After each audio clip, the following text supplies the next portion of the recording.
Bonsoir chers amoureux du foot et bienvenue dans ce numéro de la mêlée sportive.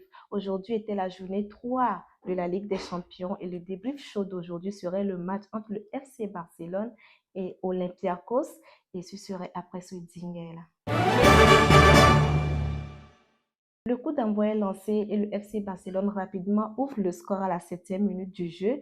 C'est Fermín López qui transforme un tir après un bon travail collectif. Et durant toute la mi-temps, on voit le FC Barcelone qui prend complètement et totalement le contrôle du jeu, puisqu'à la 8e minute, ils étaient déjà à 66% de possession. Les Grecs, quant à eux, étaient restés très bas, souvent regroupés derrière, essayant de défendre pour empêcher un second but. Ils ont inquiété la défense catalane très peu, manquant ainsi une précision offensive et des transitions rapides.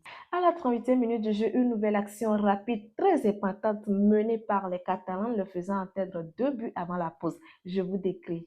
À la faveur d'un contre rapidement mené et d'un bon service de Dro Fernandez, Fermín López trompe à nouveau le gardien. Le score 2-0. Par la suite, Olympiakos qui tente de faire quelques sorties mais manque de cohésion pour vraiment inquiéter la défense catalane.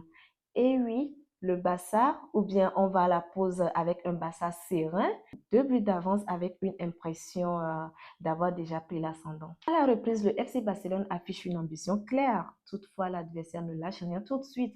À la 52e minute du jeu, Olympiakos obtient un pénalty suite à une main dans la surface de Barcelone. Et c'est Ayoub El Kabir qui convertit rapidement ce pénalty pour réduire le score de 2-1. Mais ce moment d'espoir pour les Grecs serait de courte durée. À la 56e minute du jeu, Santiago Eze reçoit un carton et est expulsé, laissant son équipe à 10 contre 11. Et à partir de ce moment-là, le FC Barcelone exploite pleinement l'avantage. Je vous explique. À la 68e minute du jeu, Lamine Yamal transforme rapidement un pénalty, score 3-1. À la 74e minute du jeu, Marcus Rashford inscrit le 4e but d'une belle finition. Et à la 79e minute du jeu, il marque à nouveau. Et ce n'est pas fini. À la 76e minute du jeu, avant le doublé de Marcus Rashford, ou après son premier but, Fermín López complète son hat-trick pour le 6e but. Alors, mesdames et messieurs, voici pour vous l'analyse personnelle. Bon retour à vous à cette dernière partie de la mêlée sportive. Franchement, le Barça qu'on a vu aujourd'hui était très convaincant. Il est entré en jeu avec une intensité et a imposé son jeu. Et Fermín López nous a montré qu'il est en grande forme. Son doublé à la première mi-temps a totalement donné confiance à toute l'équipe et a permis au Barça de contrôler tranquillement. À la deuxième mi-temps, il y a eu un léger flottement après le pénalty encaissé, mais l'expulsion d'été va totalement relancer les Barcelonais dans le bon sens. Aujourd'hui, l'équipe a fait un bon boulot, un Lamine Yamal percutant, Marcus Rashford efficace et même Fermín López qui vient compléter en triplé.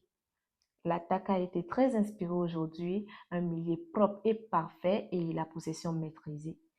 Alors, un match sans Lewandowski, sans Rafinha, qui a été très bon comme ça. Je ne sais pas comment ça serait après, mais en tout cas, les joueurs barcelonais se sont montrés très bons aujourd'hui et on espère que ça va continuer comme ça. N'oublions pas que le Paris Saint-Germain a dominé Leverkusen aujourd'hui de 7-2. Waouh! Désiré Doué qui fait un doublé, Ousmane Dembélé qui marque, Vitinha qui marque, Mendes qui marque, Pacho qui marque. Franchement, aujourd'hui, ils ne sont pas venus pour s'amuser, hein. Waouh! Alors, mesdames et messieurs, ce serait tout pour aujourd'hui. Merci de nous avoir suivis du début jusqu'à la fin. Laissez vos analyses et suggestions dans les commentaires. Pardon, comme toujours, nous en prendrons compte. Prenez soin de vous. On se retrouve au prochain numéro. À la prochaine!